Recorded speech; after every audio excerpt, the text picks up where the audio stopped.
اللہ رب العزت کا احسان ہے کہ ہم اللہ کو ایک مانتے ہیں اور اس کے حبیب حضرت محمد مصطفیٰ صلی اللہ علیہ وسلم کو اللہ کا بندہ اور اس کا رسول مانتے ہیں، اور اسی پر ہمارا ایمان ہے۔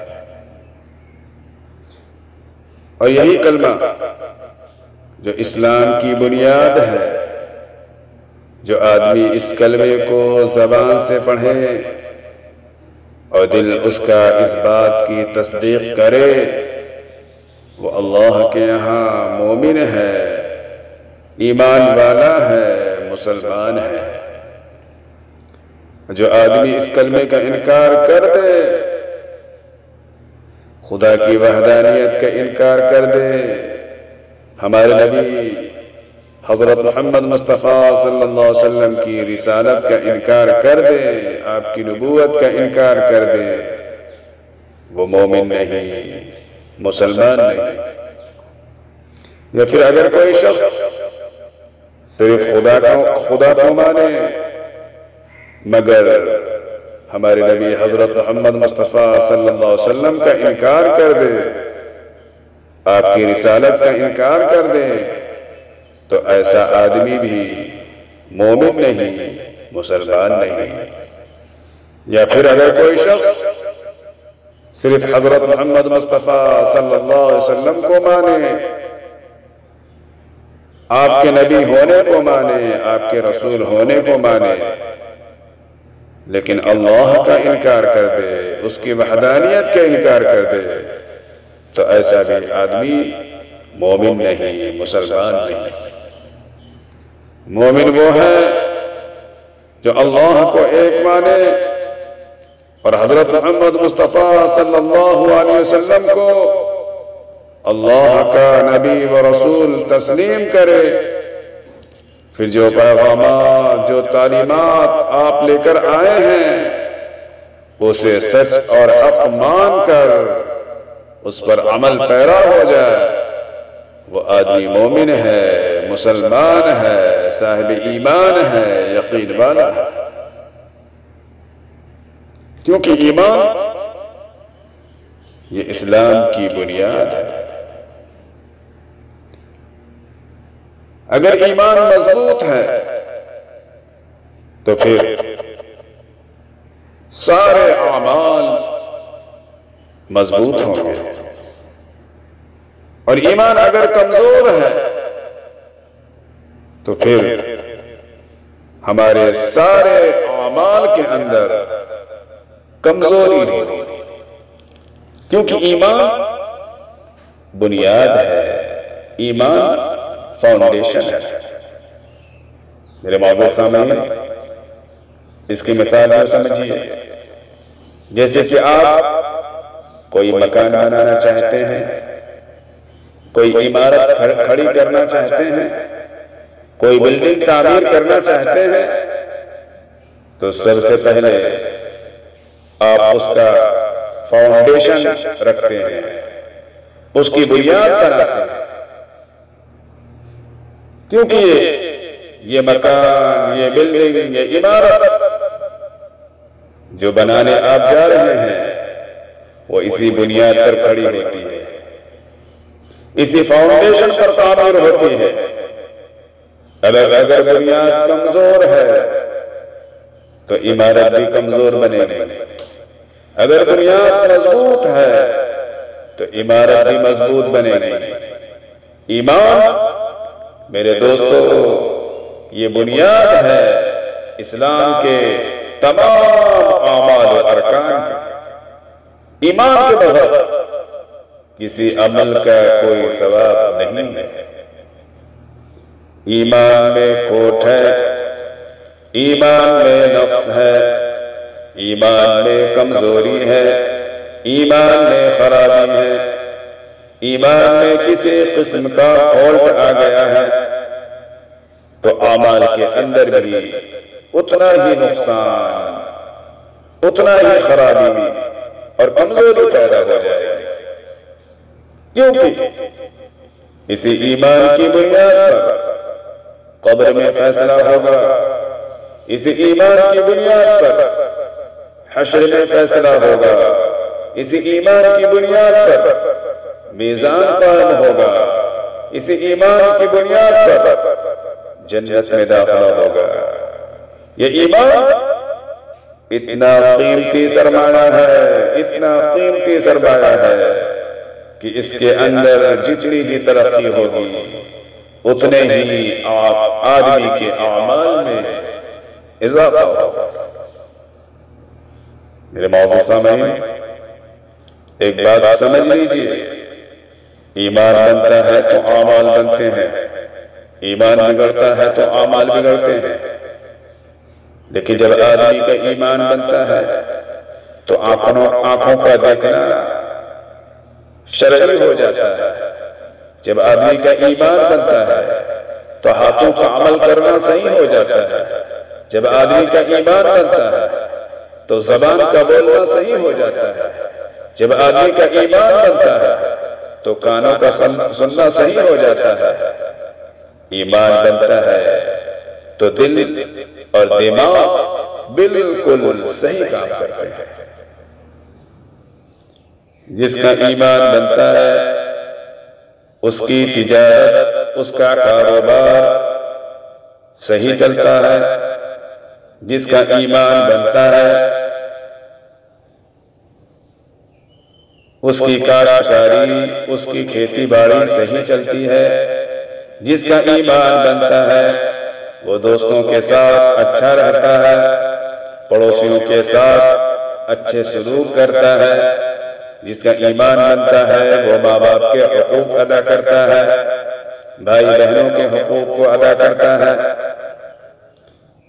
بیوی بچوں کے حقوق کو ادا کرتا ہے، وہ رشتہ داروں کے حقوق کو ادا کرتا ہے، یہاں تک کہ اگر اس نے کوئی جانور پال رکھا ہے تو اس کے حقوق بھی وہ ادا کرتا ہے۔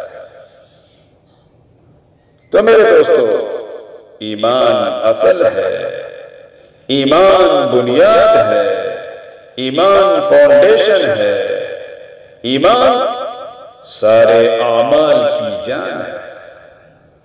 اسی ایمان کو ہمیں بچانا ہے ان تمام اعمال سے جن سے ہمارا ایمان خراب ہو جاتا ہے، برباد ہو جاتا ہے، تباہ ہو جاتا ہے، اور ان تمام اعمال کا ہمیں ذخیرہ جمع کر لینا ہے جس سے ہمارا ایمان بڑھتا ہے، جس سے ہمارا ایمان ترقی کرتا ہے۔ میرے بھائی دوستو، ایمان کے سطح ہیں، ایمان کے درجات ہیں، لیکن ہمارا ایمان کس درجے کا ہے، ہمارا ایمان کس سطح کا ہے، ہمارا ایمان کس لیول کا ہے، اگر ہمیں جاننا ہو، پرکھنا ہو تو ہمیں اس حدیث پاک کی جانب رجوع ہونا پڑے گا۔ اللہ کے نبی صلی اللہ علیہ وسلم فرماتے ہیں، من رأى منکم منکرا، اے لوگو، ایمان کے 3 درجے ہیں، سب سے بڑھیا والا ایمان، سب سے اعلیٰ کوالٹی والا ایمان، سب سے اچھا والا ایمان اس آدمی کا ہے جو کسی برائی کو ہوتا ہوا دیکھے تو ہاتھ سے اس کو روک دے۔ جس آدمی کی یہ کیفیت ہو تو وہ سمجھ لے کہ اس کا ایمان سب سے اعلیٰ درجے کا ہے، سب سے بلند و بالا درجے کا ہے، سب سے اعلیٰ کوالٹی کا ہے۔ پھر فرمایا وَمَن لَمْ يَسْتَطِعْ فَبِلِسَانِهِ، دوسرے درجے کا ایمان اس آدمی کا ہے جو اتنی طاقت نہیں رکھتا کہ ہاتھ سے برائی کو روک دے، تو وہ زبان سے روک دے، جس آدمی کی یہ کیفیت ہو تو وہ سمجھ لے کہ اس کا ایمان یہ دوسرے درجے کا ہے۔ وَمَن لَّمْ يَسْتَطِعْ فَبِقَلْبِهِ وَذَلِكَ أَضْعَفُ الْإِيمَانِ۔ تیسرے درجے کا ایمان اس آدمی کا ہے جو ہاتھ سے نہیں روک سکتا، زبان سے نہیں روک سکتا، تو وہ دل سے اس برائی کو برا جان کر اپنے آپ کو بچا لے۔ یہ سب سے آخری اور سب سے کم تر درجہ ہے، اس کے بعد ایمان کا کوئی درجہ نہیں۔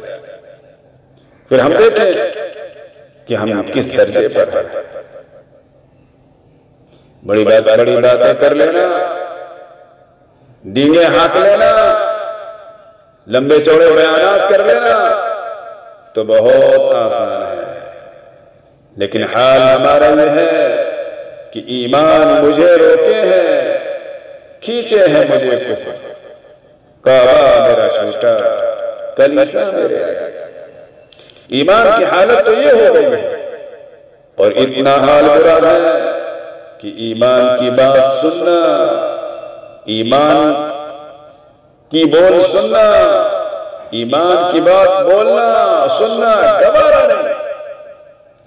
ایمان کی باتیں سن کر آدمی ایسا تڑپ جاتا ہے جیسے پانی کے اندر سے مچھلی کو نکال کر باہر کر دیا گیا۔ بھائی کیا ہوا؟ ارے بات تو ایمان کی ہے نا، تو یہ تڑپنا کیسا، یہ چیخ و پکار کیسی، ان آوازوں سے نکلنا کیسا؟ تو معلوم یہ ہوا کہ ابھی ہمارا یہ ایمان اتنے پاور کا نہیں ہے کہ ایمان کے بول کو برداشت کر سکے۔ ایمان کے تعلق سے ایک بات سمجھ لیجئے، جس طرح ایمان بنتا ہے اسی طرح ایمان بگڑتا بھی ہے، اور کبھی کبھی ہمارے اندر سے ایمان نکل بھی جاتا ہے۔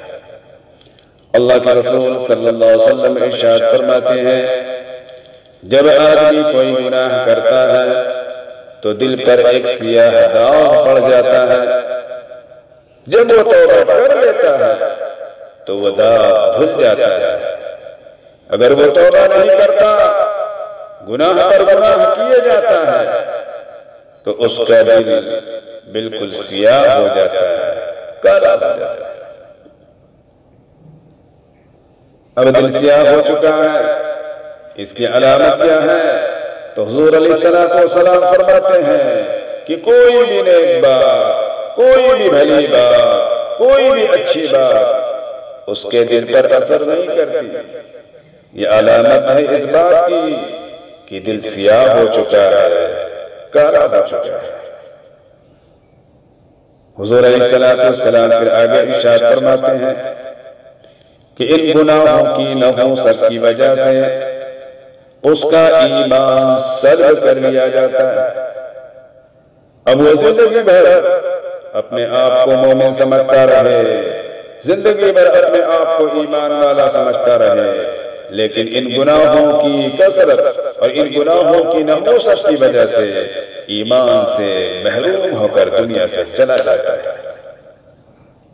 ایمان میں ترقی جن اعمال سے ہوتی ہے، ان اعمال کو بھی حضور علیہ السلام نے بتا دیا، اور جن اعمال سے ایمان کمزور ہوتا ہے، ان اعمال کو بھی حضور علیہ السلام نے بتا دیا۔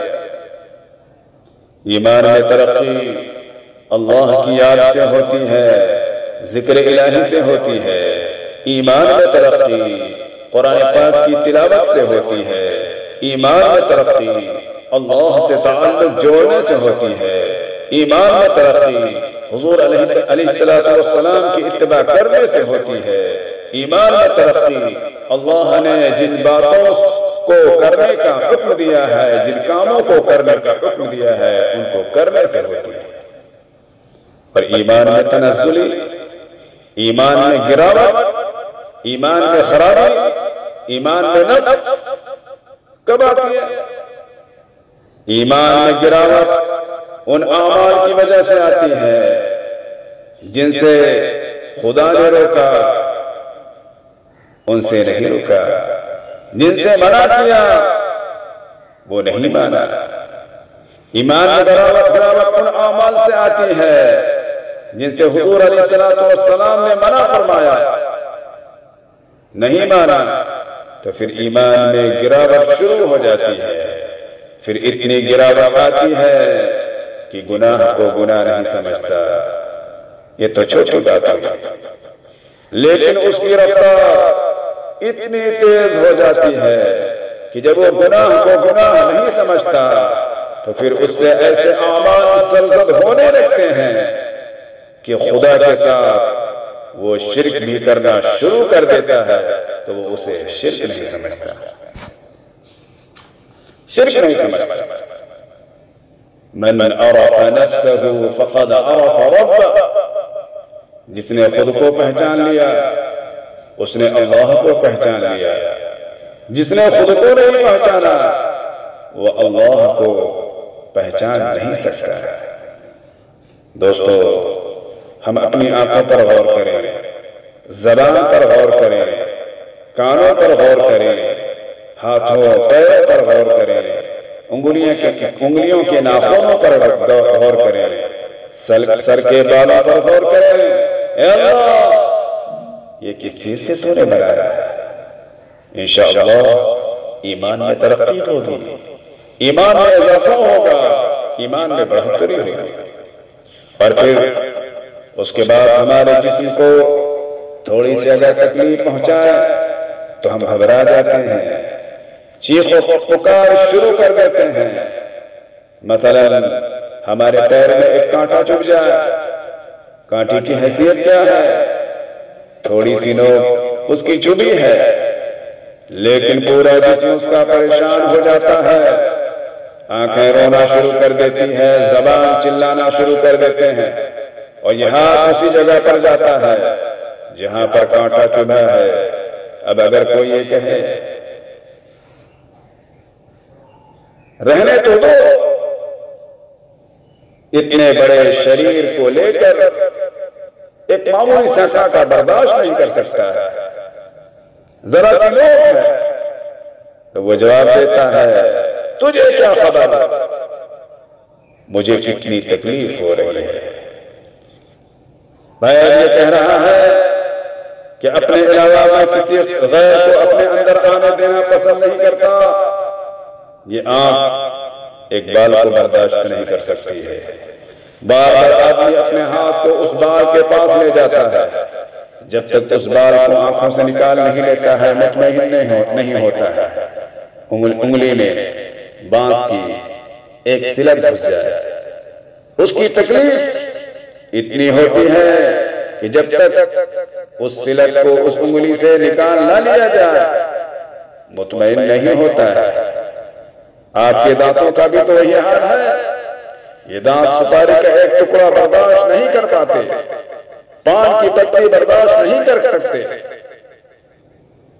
تم اپنے جسموں کو دیکھو، اے انسانوں، جو خدا کی بنائی ہوئی ایک نعمت ہے جس کو تم استعمال کر رہے ہو، وہ اپنے غیر کو اپنے اندر آنے دینا پسند نہیں کرتے ہیں۔ اللہ تبارک و تعالی وہ وحدہ لا شریک ہے، وہ خالق کائنات ہے، تم جیسے اپنے غیر کو پسند نہیں کرتے، جسم کے اندر آنے نہیں دیتے، اگر آ گیا تو نکالنے کی کوشش کرتے ہو۔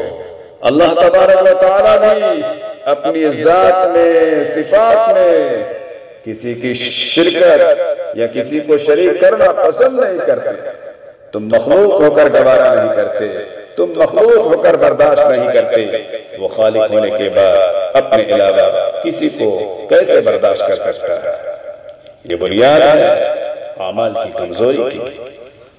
اللہ کی بارگاہ میں معافی ہو سکتی ہے، اللہ سارے گناہوں کو معاف کر سکتے ہیں، کوئی ان کو پوچھنے والا نہیں، لیکن اللہ کی ذات و صفات میں کسی مخلوق کو شریک کرنا کسی غیر خدا کو شریک کرنا اللہ تعالیٰ معاف نہیں فرماتا ہے۔ اللہ ہم سب کو عمل کی توفیق عطا فرمائے۔ وآخر دعوانا ان الحمد للہ رب العالمین۔